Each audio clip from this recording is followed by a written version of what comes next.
সবাইকে ফিয়াদা টকারে আরো একবার স্বাগত। আমরা প্রতিনিয়ত মোবাইল ফোনের প্রতি এত বেশি ঝুঁকে পড়ছি যে আমাদের জীবনের চেয়েও যেন অনেক বেশি ইম্পর্টেন্ট এই ফোন। আমরা আমাদের প্রয়োজনে অবশ্যই ফোন ব্যবহার করব। ফোনের মাধ্যমে আমরা অনেক কিছু প্রয়োজনীয় কাজ করছি, এটা যেমন ঠিক, কিন্তু আমরা এই ফোন ব্যবহার করতে গিয়ে নিজের জীবনকেও বিপদের সম্মুখীন করতে একটুও ভ্রুক্ষেপ করছি না। আজকে সকালবেলা একটা নিউজ দেখলাম, সোশ্যাল মিডিয়ায় একটা নিউজ দেখে চোখ আটকে গেল যে আমরা কতটা অসচেতন হলে নিজের জীবনকে তুচ্ছ তাচ্ছিল্য করে একটা মোবাইল রিসিভ করার কারণে জীবনটা দিয়ে দিতে পারি। যে মানুষটি জীবনটা দিল তার তো জীবন গেল, সাথে তার পরিবারও হতে পারে যে যেহেতু তার যে আর্নিং বা তার যে আয় উপার্জন সেটা দিয়েই হয়তো ওই পরিবারটা চলে, সেই পরিবারটিও কিন্তু একরকম পথে বসে গেল। তো একটা ফোন আমি যদি ওই মুহূর্তে রিসিভ না করি তাহলে কি এমন এসে যাবে? তিনি যে অবস্থায় ফোনটা রিসিভ করেছেন সেই অবস্থায় ফোনটা যদি তিনি রিসিভ না করতেন কি এমন ক্ষতি হতো? বিশাল ক্ষতি তো হয়ে গেল তার এবং তার পরিবারের, তার জীবন চলে গেল, তার পরিবারের অনেক বড় ক্ষতি হয়ে গেল। খবরটা ছিল এইরকম যে মোবাইলে কথা বলতে গিয়ে মই থেকে পড়ে বিদ্যুৎ শ্রমিকের মৃত্যু, এবং ঘটনাটি ঘটেছে সাতক্ষীরায়। তিনি যখন বিদ্যুতের কাজ করছিলেন, যে খুঁটিটার সাথে তিনি মইটা আটকে নিয়েছেন, সেই মইয়ে ওঠার পরে তার একটা ফোন আসে। তিনি কাজ করতে থাকেন, ওই সময় একটা ফোন আসতেই পারে, কিন্তু তিনি ওই অবস্থাতেই ফোনটা রিসিভ করেন, এবং রিসিভ করার পরে তার মাথায় থাকে না যে তিনি খুঁটির মাথায় কাজ করছেন এবং মইয়ের উপর দাঁড়িয়ে।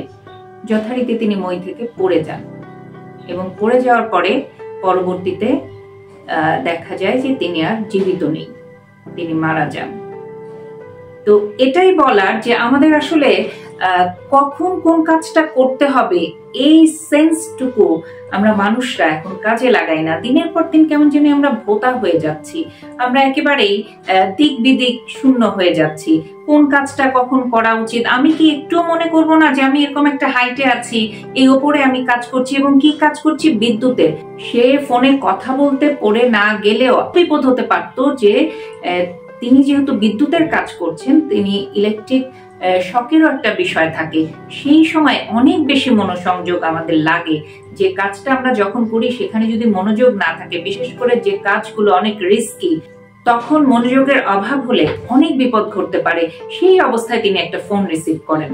তো আসলে বলার কিছু নাই, এই নিউজটা দেখার পরে এটাই মনে হলো যে এর আগেও আমি একটা কন্টেন্টে বলেছি যে রাস্তা পারাপারের সময় মোবাইলে কথা বলা মানুষের যেন খুব বড় একটা নিডস, তখন তার কথা বলতেই হবে। তার উপর দিয়ে গাড়ি চলে যাক আর রিক্সা চলে যাক আর ট্রাক চলে যাক, তার ইম্পর্টেন্ট হচ্ছে তখন ওই মুহূর্তে তার কথা বলতেই হবে। তো আমরা আসলে কোনো কিছুর ব্যবহারটা সঠিকভাবে করতে জানি না, কোন সময়টা করতে হবে তাও জানি না। ব্যবহারের নিয়ম, ব্যবহারের সময় কোনো কিছু না বুঝেই আমরা কাজগুলো করি, জন্যই বিপদগুলো আমাদের সাথে সাথেই ঘটে। ওই বিদ্যুৎ শ্রমিককে কিন্তু স্থানীয় লোকজন সাথে সাথে হসপিটালে নিয়ে গিয়েছিল, কিন্তু তাতেও কোনো কাজ হয়নি। হসপিটাল তাকে মৃতই ঘোষণা করেছে।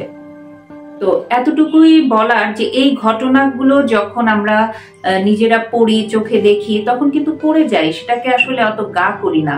কিন্তু এই বিষয়গুলো আমাদের অন্তত খেয়াল করা উচিত। কোনো বিষয় যখন আমরা শুনবো, পড়বো, জানবো, আমরা সোশ্যাল মিডিয়া ব্যবহার করছি, আমরা অনেক কিছু দেখছি, অনেক কিছু পড়ছি, কিন্তু নিজেদের জীবনে সেগুলো প্রয়োগ করছি না।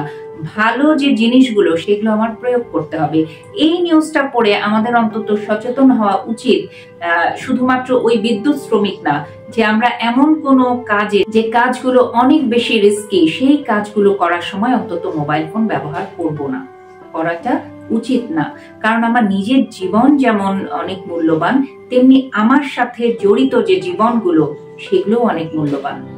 সেই বিষয়গুলো আমাদের মাথায় রাখতে হবে।